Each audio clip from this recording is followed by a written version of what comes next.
کہتے ہیں ہاتھی کے دانت دکھانے کے اور کھانے کے اور، لیکن دانت جو بھی ہوں جب ان میں درد بڑھ جائے تو علاج کرانا ضروری ہوتا ہے۔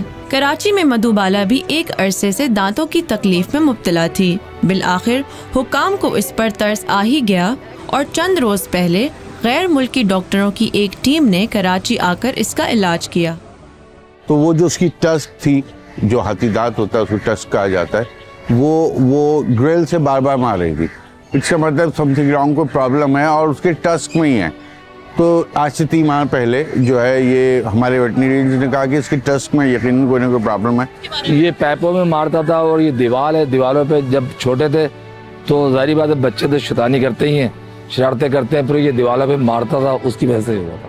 یہ آپریشن جانوروں کی فلاح و بہبود پر کام کرنے والی تنظیم 4 paws کی کاوشوں سے ممکن ہوا۔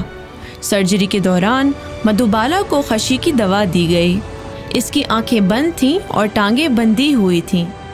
فورس پا والوں نے رابطہ کیا، انہوں نے بتایا کہ جی ہم آپ کو ہیلپ آؤٹ کر سکتے ہیں اس سلسلے میں، تو ان کی ٹیم یہاں آئی اور پھر ظاہر ہے یہ تمام پروسیجر ہوا۔ جب انہوں نے دیکھا اور اس کی سرجری کرنی شروع کی تو تقریباً 5 گھنٹے لگ گئے انہیں، اور 5 گھنٹے کی سرجری ایک بڑی سرجری مانی جاتی ہے۔ تو انہوں نے وہ ٹسک ریموو کر دیا کیونکہ اندر پس پڑ چکی تھی، اور جب ظاہر پس انہوں نے نکالی تو اس کے بعد ظاہر جب ٹسک ریموو کیا تو یقیناً ایک بڑی سرجری تھی، پھر اس کو سٹچ کرنا پڑا۔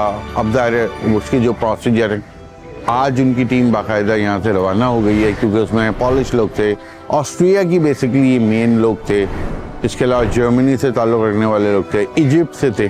تو ایک اچھا ٹیم ورک ہوا، جو زو انتظامیہ کے لوگ ہیں انہوں نے اس سے بہت سیکھنے کو ملا۔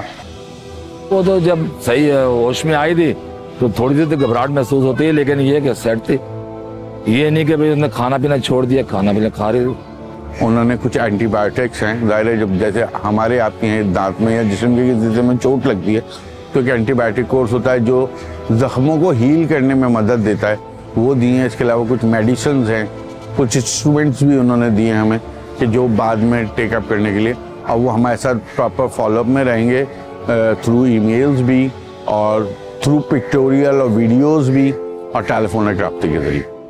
ہم زیادہ تر پیار استعمال کرتے ہیں، جیسے اپنے بچوں کو پیار کرتے ہیں نا، بچہ بھی تو شرارتیں کرتا ہے، ان کی بھی برداشت کرنی پڑتی ہے، اسی لیے ہم ان کی بھی برداشت کرتے ہیں۔ ماہرین کا کہنا ہے کہ اس طرح کی سرجری دوسرے جانوروں پر ہو چکی ہے لیکن ہاتھیوں پر نہیں ہوئی۔ ڈائگنوسس تو ظاہر ہے ہمارے ویٹنرینز نہیں کیا تھا اسے، لیکن ظاہر ہے ہم اتنی ایکسپرٹیز نہیں رکھتے تھے کیونکہ پاکستان میں میرے خیال سے یہ اتنا بڑا آپریشن ایلیفینٹ کا کبھی کہیں ہوا ہی نہیں۔ جب یہاں پہ آئے تھے یعنی کہ 16 مہینے تک میں اپنا گھر بھول گیا تھا، رات دن ان کے پاس ہی رہتا، یہاں تک کہ مجھے یہاں سے کیج سے باہر نہیں نکلنے دیتا تھا، مجھے بولتا میں میرے پاس ہی رہتا ہوں۔ حکام کا کہنا ہے کہ مدھوبالا کا آپریشن مشکل تھا لیکن کامیاب رہا۔ ساتھ ہی ڈاکٹروں نے اس کے ساتھی نور جہاں کی دانتوں کی بھی تکلیف دور کر دی۔ ماہرین کے مطابق ہاتھی اپنے خاندان میں رہنا پسند کرتے ہیں۔ مدھوبالا کو 13 برس پہلے تنزانیہ سے پاکستان لایا گیا۔ اس کی فیملی کے 2 ہاتھی کراچی کے سفاری پارک میں رکھے گئے ہیں۔ ماہرین کا کہنا ہے کہ آپریشن سے صحتیاب ہونے کے بعد اگر مدھوبالا کو ان ہاتھیوں کے ساتھ رکھا جائے تو شاید وہ زیادہ خوشی سے پاکستان میں رہ سکتی ہے۔